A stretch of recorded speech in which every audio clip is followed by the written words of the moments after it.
주님이 오시는 것을 기다리는 절기, 대강절 혹은 대림절이라고 하는 절기를 저희가 맡고 있습니다. 2024년에 오시는 주님을 우리가 기쁨으로 또 우리에게 오시는 그런 의미 있는 생명력 있는 시간이 될 수 있기를 소망합니다. 오늘부터 성탄절날까지 우리 주님께서 이 땅에 오시는 그 의미와 또 어떤 자세를 가지고 주님을 맞아야 되는가 하는 것에 대한 말씀을 들으려고 합니다. 예수님의 탄생을 천사가 요셉과 마리아에게 전하는 장면을 그림으로 그린 화가들이 많이 있었습니다.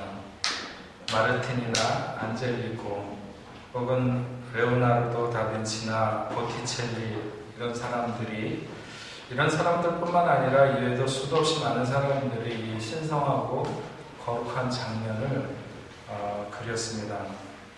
작가들마다 어디에다가 그 포인트를 주고 그렸는지 혹은 어떤 기법으로 그려졌는지 이게 다 다릅니다. 그래서 예를 들어서 안젤리코 같은 사람의 그 수태보지는 굉장히 소박하기도 하고 또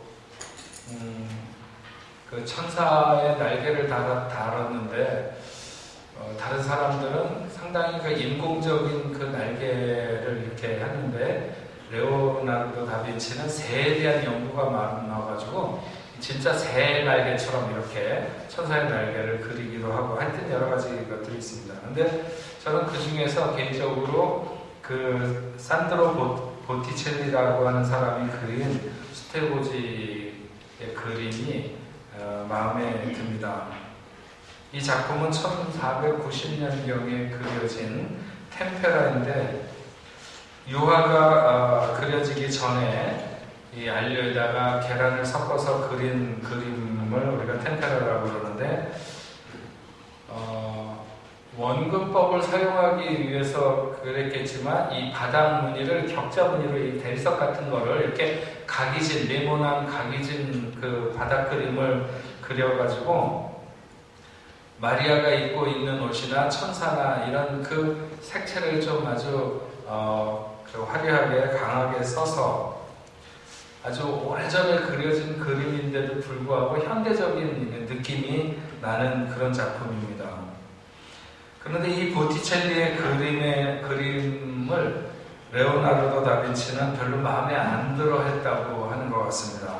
그래서 천사가 마리아에게 예수님의 탄생을 이렇게 알리는 그런 장면이 마리아는 일어나서 이렇게 마치 어디로 나가려고 하는 것 같고 천사는 그 밑에 이렇게 앉아있는 것 같은 그런 그림이거든요. 그런데 이 레오나르도 다빈치는 말하기를 마치 천사가 마리아에게 예수의 탄생을 알릴 때 마리아를 쫓아내는 것 같고 마리아는 쫓겨가는 것 같다. 이렇게 조금 보티첼리의 그림을 마음에 안 들어 했었습니다. 사실은 천사의 소식을 듣고 마리아가 너무 충격을 받고 놀라 있는데 그것을 천사가 낮은 자세로 이렇게 진정시키는 것 같은 그런 그림이거든요. 하여튼 그림이라고 하는 게 보는 사람마다 다 주관적인 입장이 달라가지고 어쨌든 간에 이 다빈치는 보티첼리의 그림을 마음에 안 들어 했습니다. 실제로 천사가 마리아의 수태를 고지했지만 천사가 마리아의 마음을 진정시켜야만 될 만큼 너무 놀라운 일이 당연하지 않겠습니까? 요셉과 마리아 두 사람 모두 생각하기에 요셉의 입장에서도 자기 부인 마리아가 아기를 갖는다고 하는 것이라든지 또 성령으로 잉태한다고 하는 것을 마리아가 받아들이는 이 모든 일들이 너무 놀라운 일이고 받아들이기 힘든, 그렇지만 이 두 사람의 순종은 엄청났고 또 메시아는 결국 그들을 통해서 세상에 오시게 됩니다. 그들의 자세는 이 요셉과 마리아의 순종적인 이 놀라운 자세는 예수님께서 다시 이 땅에 오시는 날까지 매 성탄절마다, 아니 성탄절이 아니라도 길이 길어져야 되는, 그래야 마땅한 아주 놀라운 사실이라고 생각합니다. 하지만 이 두 사람이 그 시대에 다른 많은 사람들보다 메시아를 더 애같하게, 정말 더 간절하게 이렇게 기다려서 메시아가 그들에게 온 것은 아니라고 생각합니다. 하나님의 계획이 그들에게 들려졌을 때 그들이 순종하기는 했지만, 그들이 정말 남다른 그 기다림을 가지고 인내심을 발휘해서 메시아를 기다리다가 만났다고 하는 것은 아니라는 거죠. 그러나 오늘 우리가 읽은 성경에 나오는 이 시몬과 안나는 다릅니다. 이 두 사람은 정말 메시아에 대한 기다림으로 평생을 대문 앞에서 주님을 기다리며 서성거린 사람들과 같이 일생을 그렇게 보내다가 주님을 만나게 되는 거죠. 시몬과 안나는 엄청난 지위라든지 대단한 그런 사람들은 아닙니다. 그들이 하나님의 사람들이기는 했지만 왜 메시아의 탄생이 그들에게 전달되어야 했는가? 그들에게 먼저 알려져야 했는지에 대해서 그들이 기다림을 길게 가진 사람이라고 하는 것, 그 기다림의 시간을 어떻게 보냈는가 하는 것 외에는 별로 알려진 게 없습니다. 한 사람은 죽을 시간이 됐는데도 불구하고 죽지 못하고 죽음을 미루어두고, 사람이 자기 마음대로 죽음을 미루어두는 건 아니겠지만 어쨌든 간에 난 그것 때문에도 못 죽겠다, 이렇게 하여튼 그 죽지 못하고 있는 사람이었었고, 한 사람은 결혼을 해서 단 7년 동안 남편과 살다가 과부가 되어서, 그러니까 젊은 날에 과부가 되죠. 그래서 84살이 될 때까지 오직 소망을 메시아에게만 두고 기다림의 삶을 산 사람입니다.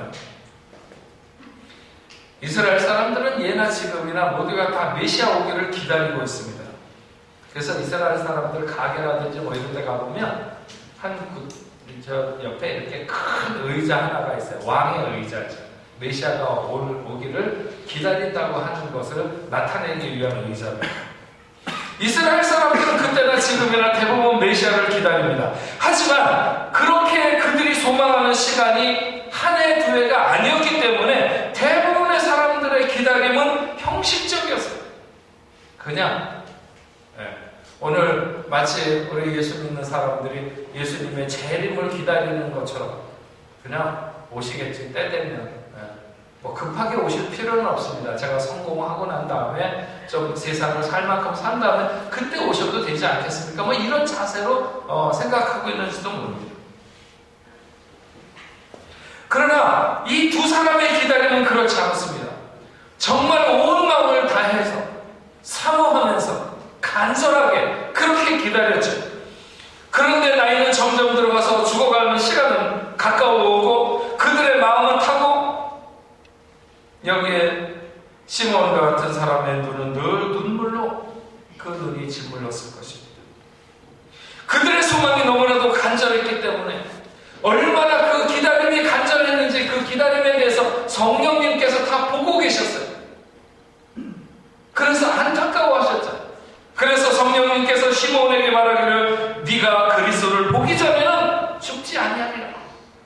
걱정하지 마라. 나이 먹는다고 너 죽을 것 같지만 성령님이 그에게 말하기를 네가 그리스도를 보기 전에는 죽지 아니하리라.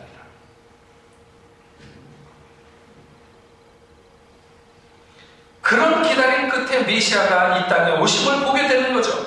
안나도 마찬가지입니다. 젊은 나이에 잠깐 남들과 같은 그런 결혼해서 남편과 알콩달콩하게 행복한 그런 평범한 삶의 꿈을 꾸면서 살았는지 모릅니다. 그러나 어느 순간에 왜 그런 시련이 자기에게 닥쳤는지 모르겠지만 남편이 먼저 떠나가게 되고 젊은 나이에 혼자 과부가 되어서 평생을 살아가게 되는, 그때 그는 어느 순간에 깨닫기를 나의 소망은 이 땅에 있지 아니하고 그리스도가 이 땅에 오시는 것만을 소망하면서 살게 되었습니다. 하나님은 성령이 시몬의 마음을 아신 것처럼 이 안나의 마음도 아셨습니다. 그래서 메시아로 오시는 주님을 그의 생애에 결국 만나게 되고 또 품에 안게 되는 그런 놀라운 은혜를 누리게 되죠. 여러분 와인들 좋아하십니까? 네. 좋아하면 안 되죠. 좋은 와인이 만들어지려면 포도나무를 심어가지고 아주 정말 좋은 포도를 따서 이렇게 하려고 하면 한 30년 정도 이렇게 걸린다고 합니다. 그리고 포도를 따가지고 또 포도주를 만들고 이렇게 하는 그런 작업이 한 1년에서 2년 정도 이렇게 바꿔주고 뭐 하고 하는 공정이 들어가요. 그것을 잘 숙성하는데 또 10년이나 20년 정도 이렇게 시간이 걸린다고 하는 것이죠. 결국 좋은 와인 하나 만들려면 한 50년의 세월이 필요한 거죠. 네. 저도 50살 될 때 누가 50년 된 포도주를 하나 따놓고 초청하는 경우가 있어요. 술 마시러 오라고 그런 건 아니고 밥 먹으러 오라고 그랬는데 자기 집이 우리 오시는 분이 보르도. 그래서 제가 태어나던 해에 포도주를 만들어서 저장해놨던 것을 갖고 와서 생전 포도주라고 마셔보지도 못했는데 어쨌든 좋은 포도주를 하나 만들려고 해도 이렇게 오랜 기다림이 필요하다고 하는 것이죠. 하지만 기다림이라고 하는 것이 단지 긴 시간의 흐름만을 말하는 것은 아닙니다. 어떻게 하면서 기다리는가 하는 것이 기다림에 있어서 중요하죠. 기다림에 실패한 한 여인의 불행을 주제로 한 영화가 있었습니다. 비비안 리와 로버트 테일러가 주연한 애수라고 하는 영화인데요. 여주인공이었던 마리나는 전쟁터에 나간 그 연인 로이를 기다리죠. 그러다가 어느 날 전사자 명단에서 사랑하는 연인인 로이가 죽었다고 하는 이런 그의 이름을 발견하고 시리에 빠지게 됩니다. 그러다가 그녀는 생활고를 이기지 못해서 결국 군인들을 상대로 해서 몸을 파는 여인으로 전락하게 됩니다. 그러던 어느 날 길을 가다가 우연히 자기가 꿈에도 못 잊고 있었던 그 로이를 발견하게 됩니다. 죽은 줄 알았던 그가 죽지 않고 살아있었던 것입니다. 어떻게 된 일인가 해서 알아보니까 자기가 보았던 전사자 명단에 있었던 그 이름은 동명이인이었어요. 이름만 갖고 다른 사람이었습니다. 엉뚱한 사람을 보고 연인이 죽은 줄 알고 삶을 쉽게 이렇게 적고 되는 대로 살아가게 되는 거죠. 하지만 이미 몸과 마음이 만신창이로 더럽혀졌다고 생각한 그 마리나는 연인 앞에 떳떳하게 나타날 수가 없었습니다. 이런 괴로움에 있다가 그녀는 결국 다리에서 떨어져서 자살을 하게 됩니다. 몸과 마음을 깨끗하게 준비하지 못한 그녀는 사랑하는 연인을 눈앞에 두고도 나타날 수가 없었던 것이죠. 만남의 순간이 기쁨의 순간이 아니라 큰 고통의 순간이었고 그 만남은 결국 그를 죽음으로 몰고 갈 수밖에 없었던 그런 고통, 이런 것들을 얘기하고 있습니다. 우리나라의 춘향전도 결국 기다림에 대한 이야기죠. 네. 어떻게 기다리는가? 사또가 수청을 들라고 아무리 위협하고 협박을 해도 굴하지 않고 이도령을 기다리는, 그럴 것인지 아니면 적당하게 그냥 고난과 타협하면서 기다림을 버릴 것인지, 두 가지 중에 한 가지죠. 오늘 말씀을 보면 시므온은 의롭고 경건하게 늙었다고 했습니다. 늙는다고 해서 다 불행한 것은 아닙니다. 다만 이렇게 시므온처럼 의롭고 경건하게 늙어갈 수 있느냐 하는 것이 중요한 것이죠. 재밌는 얘기 하나 있어요. 청년과 노인을 구별하는 방법 아십니까? 전철을 탔을 때 아주 멋있는 이성 앞에 서는 사람은 청년이래요. 그러나 곧 내릴 것 같은 사람 앞에서 가서 서면 그 사람은 노인이라고 합니다. 옷을 살 때 디자인을 보고 사면 청년이고 가격표를 먼저 보고 사면 노인이라고 합니다. 어쩌면 이렇게 저는 이른 나이부터 노인의 삶을 살았는데 청년 같은 노인도 있고 노인 같은 청년도 있습니다. 어떤 경우든지 간에 의롭고 경건한 삶을 사는 것이 중요합니다. 막 사는 청춘이 결코 아름답지 않고 의롭고 경건하게 사는 노인이 추하지 않은 법입니다. 시몬은 의롭고 경건한 사람이라고 했습니다. 의롭고 경건하게 살면서 꽤 긴 시간을 보냈다고 하는 것은 그런 시간들. 의롭다고 하는 말은 율법을 잘 준수한다는 것이고 경건하다고 하는 것은 하나님 앞에 두려움으로 겸손한 상태를 유지한다는 것을 말합니다. 의롭다고 하는 기준은 다른 데 있지 않습니다. 어떤 인생이 하나님 앞에 자신의 삶은 의롭다고 내세울 만한 사람이 있겠습니까? 오직 하나님의 말씀을 따라서 살고자 하는 그 사람을 하나님이 의롭다고 하시면 의로울 수 있는 거겠죠. 그러므로 하나님의 말씀을 지키면서 살아가는 자가 진정 메시아를 기다리는 바른 자세를 가진 사람이라 이렇게 말할 수 있습니다. 말씀을 지킨다고 하는 것은 또한 약속을 붙들고 있다고 하는 것과 마찬가지입니다. 기다리는 자는 결국 약속을 의지해서 기다리는 겁니다. 약속이 없는 기다림은 약해요. 그래서 주로 이렇게 약속을 잘 안 지키는, 올지 말지 잘 모르는 이런 사람하고 약속을 하게 되면 대충 기다리다 가요. 그러나 정말 철저하게 반드시 약속을 지키는 사람과 약속을 하게 되면 무슨 일이 일어나나 보다. 그러면서 끝까지 기다리죠.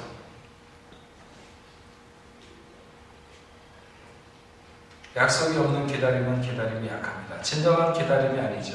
경건하다고 하는 것은 하나님의 섭리를 믿으면서 살아가는 것입니다. 악인이 득세하고 뭔가 세상이 잘못 돌아가는 것 같아도 하나님의 큰 섭리의 물결을 거슬릴 수 없다고 하는 사실을 분명히 믿으면서 아무리 강하게 부는 바람도 그 강하게 부는 바람이 강물을 거꾸로 흘러가게 할 수는 없는 것처럼 세상의 기세가 아무리 등등하다 할지라도 그 세상의 거친 물결이 하나님의 공의를 반대로 흘러가게 할 수는 없다고 하는 것이죠. 이런 하나님의 섭리를, 하나님의 약속을 붙들고 살아가는 사람. 시몬은 그런 사람이었습니다. 그리고 또 말씀해 보면 시몬은 성령에 감동된 사람이라고 했습니다. 의와 경건으로 기다림의 삶을 살아가는 사람일 뿐만 아니라 성령의 임재 한가운데 있었던 사람이다. 하나님과 그만큼 긴밀하게 살았다는 거죠. 긴밀한 삶을. 하나님의 영이 그의 안타까운 마음을 보고 계셨고 그가 얼마나 주님 오시기를 기다리는지, 얼마나 애틋하게, 얼마나 사모하면서 간절하게 기다리고 있는지 성령님이 다 알고 계셨어요. 많은 사람들이 이 시대에 무엇을 의지하며 살아갈까요? 하나님과 동행을 가장 우선적으로 생각하면서 과연 살아갈까? 우리는 그렇습니까? 하나님의 임재한 삶보다 뭔가 세상의 것을 손에 잡으려고 하는 이런 기다림, 이런 기다림으로 오늘 우리는 우리의 속을 충만하게 채우고 있지는 않는지, 우리도 또한 그것을 의탁하고 바라보면서 살아가고 있지는 않는지,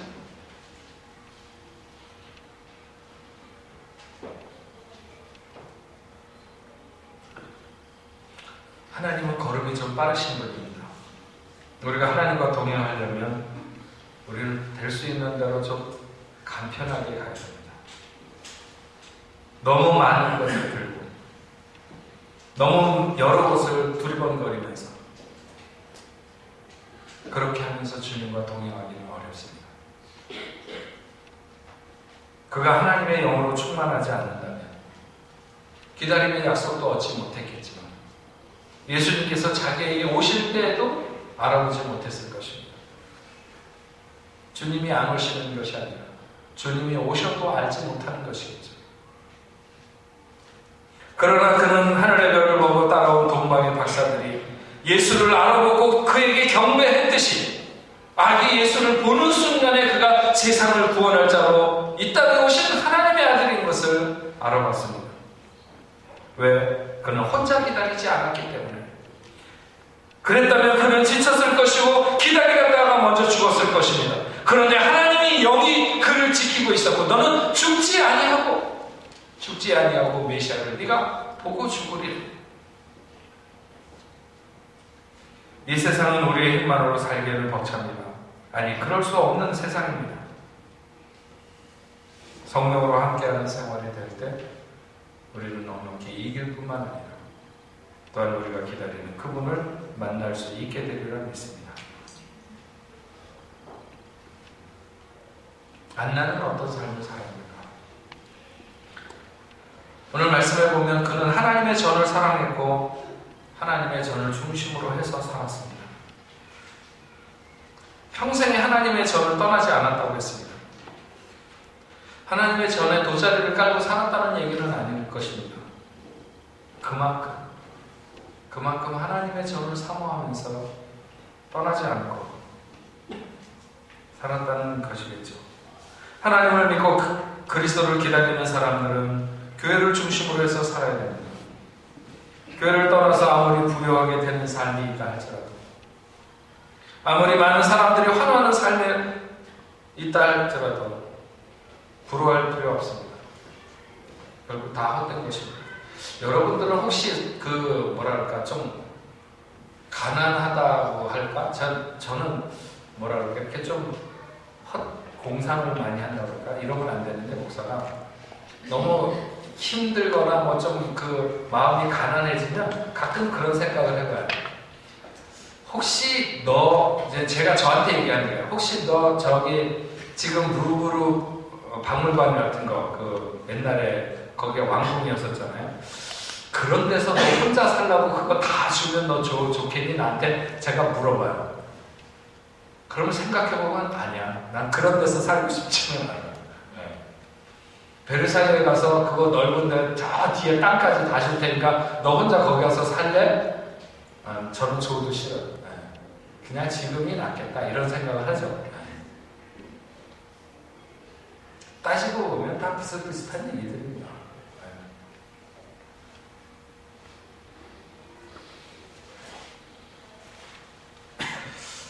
교회를 안 다니는 사람들 중에도 보면 정말 괜찮은 사람들이 있어요.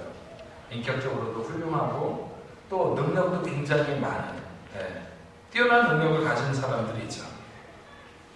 근데 저는 교회에 안 다니면서 별 볼 일 없는 사람들도 있잖아요. 그냥 대충 그저 그렇게 살아가는 사람들. 근데 저는 그런 사람들보다 정말 능력 있고 뛰어난데 교회는 안 다니는 이런 사람들이 더 안타까워요. 더 불쌍해요. 그냥 교회도 안 다니는 대충이나 살지. 인격은 왜 저렇게 좋고 능력은 왜 저렇게 있어가지고 더 안타까워요. 교회를 중심으로 교회 안에서 사는 것이 얼마나 귀하고 복된 일인지 여러분들 감사하실 수 있기를 바랍니다. 교회 다니는 것은 세상 사람들이 산출할 수 있는 어떤 이득이 생기는 일은 물론 아닙니다. 누가 그다지 알아주지도 않습니다. 교회 하는 일은 대부분 다 자원해서 해야 되고 또 엄청나게 산술적으로 보면 손해보는, 그리고 각자가 자기가 가진 역량과 가치를 돈으로 환산한다면 사람들은 엄청난 돈을 쏟아붓는 일입니다. 그리고 집사님들이 앞에서 맨날 이거 틀고 하는데 집에서 책을 쓰고 있으면 훨씬 더 돈을 많이 벌 수도 있겠죠. 주인 1년에 50이죠. 더 물론 다른 분보다 훨씬 열심히 하는 것 같지는 않지만 주일날 꼬박꼬박 나와서 이렇게 하시잖아요. 세상적으로 보면 철저하게 손해. 그렇지만 이것이야말로 정말 표면적인 것이고 내면적으로나 영적인 면에서 보면 굉장히 복된 일입니다. 교회를 중심으로 사는 사람들에게 하나님이 예비해 놓으신 하늘의 축복, 우리와 함께 해주시겠다고 하는 기다리는 자에게 주시고자 하시는 그 기쁨의 열매, 이런 것들이 오늘 우리들에게 있는 줄로 믿습니다. 한나는 이렇게 평생에 교회를 떠나지 않고 교회를 중심으로 해서 살았습니다. 이런 소망을 우리가 좀 가질 필요가 있을 것 같아요. 우리 여기 누가 고민영, 오늘 기도하신 고민영 집사님 같은 경우 남편이 여기 중동에 가 있지만 참 생각하면 마음이 답답해요. 상황이 너무 안 좋잖아요. 집사님들 빨리 기도하셔가지고 프랑스에서 살든지 한국에서 살아도 잘 살 수 있는, 거기까지 안 가도 믿음의 생활을 하는 게 중요하잖아요. 일이 있어서 가기는 하지만 믿음의 생활을 어디서든지 잘해야 되겠지만 교회를 중심으로 해서 살아가는 여러분들 될 수 있길 바랍니다. 안나는 또한 기도의 힘을 가진 사람이었습니다. 주야로 금식하면서 기도함으로 섬겼다고 했습니다. 그는 장소적으로나 시간적으로나 철저하게 헌신한 사람이었습니다. 금식을 성경에 보면 대부분 결박을 풀어준다. 그래서 이스라엘 백성들이 바벨론의 포로 이후로 금식을 많이 하는 어떤 결박을 풀어주는 것에 대해서, 그래서 어떤 막힌 일이 있을 때 금식하라고 많이 얘기하죠. 우리를 얽매는 것들이 얼마나 많이 있습니까? 우리가 기도하지 않으면 해결할 수 없는 문제들이 얼마나 많이 있습니까? 하나님을 물질로도 섬길 수 있고 재능으로, 시간으로도 섬길 수 있습니다. 그러나 기도로 섬기는 것이 가장 진실한 섬김이 될 수 있습니다. 왜냐하면 어떤 것이든 하나님의 뜻을 알지 못하고 하나님의 뜻을 이룬다고 하는 것은 말이 안 되기 때문입니다. 우리가 많이 기도할 때 하나님의 뜻이 우리 앞에 좀 더 선명해지는 줄로 믿습니다. 이 시대에 가장 못하는 것, 뭐니 해도 이 시대에 가장 못하는 것은 기다림입니다. 언젠가도 한번 얘기한 것 같습니다. 어떤 여인이 자기가 어제 다니는 극장에 전화를 했습니다. 혹시 다이아몬드가 거기 떨어져 있지 않았습니까? 어제 저녁에 거기서 잃어버린 것 같은데. 그랬더니 전화를 받은 사람, 그러세요? 못 봤지만 최선을 다해서 찾아보겠습니다. 그러면서 잠깐만 기다려 주시겠어요? 극장 주인은 전화를 내려놓고 목걸이를 찾으러 갔습니다.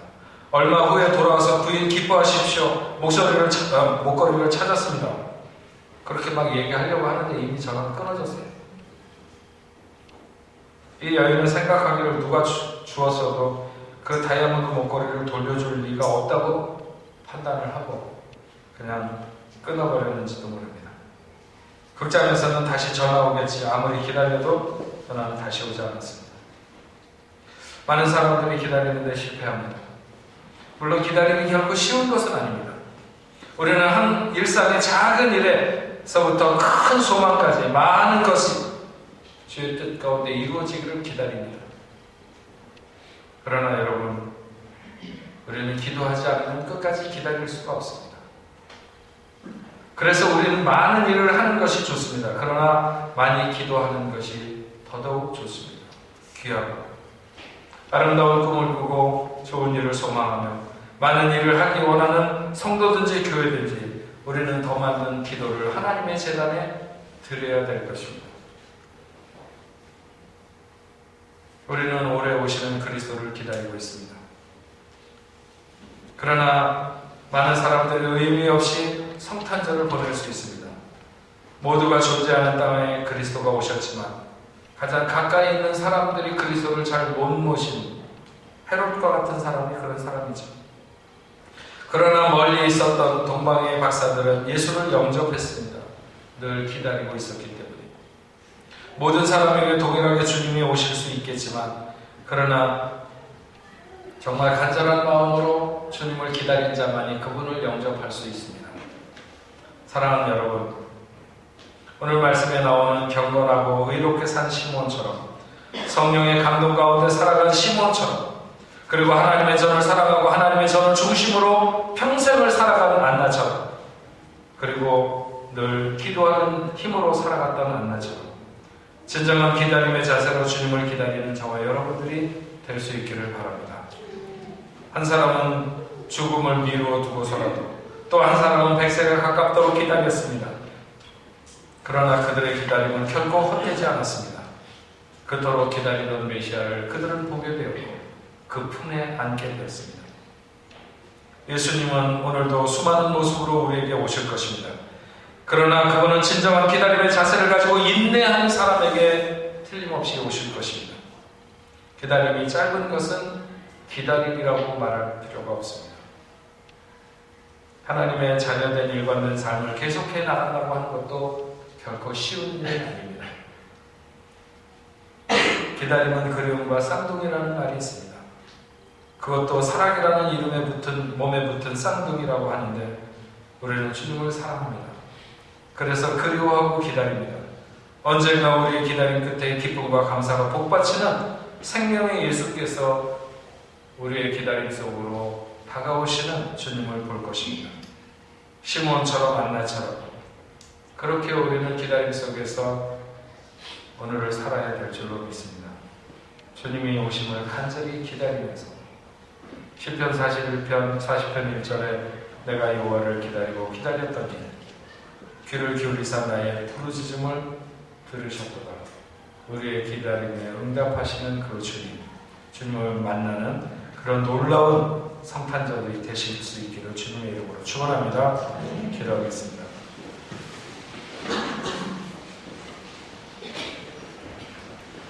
하나님, 시몬과 안나라고 하는 정말 그들의 기다림은 매우 길고 지루했었겠지만 그러나 그들의 간절함은 그 모든 것들을 넉넉히 이겼고 그러는 가운데서도 그들의 삶은 흐트러지지 않았으며 시몬은 의와 거룩으로 경건한 모습으로 늘 하나님 앞에 정말 평생을 동일한 자세로 그렇게 살았고 또 그런 삶에 성령님이 늘 함께 하셔서 그가 성령의 은혜 가운데 평생을 살았고 안나도 역시 마찬가지로 정말 젊은 나이에서부터 홀로 되었지만 오직 소망을 예수께만 두고 그렇게 마음을 다해서 성령을 중심으로 살아가는 삶이 되고 또 밤이든지 날씨든지 늘 정말 금식하며 기도하며 이렇게 열정적으로 기도의 힘에 의탁해서 살아갈 때 하나님께서는 시몬과 이 안나의 소망을 들어 응답하셔서 그들의 생애에 그리스도를 만나는 그런 귀한 은혜를 허락하셨습니다. 이번 성탄절에도 주님이 오시겠지만 그러나 어떤 사람들은 의미 없이 세상과 같이 그렇게 들떠서 지내다가 그냥 지나가 버릴 수도 있습니다.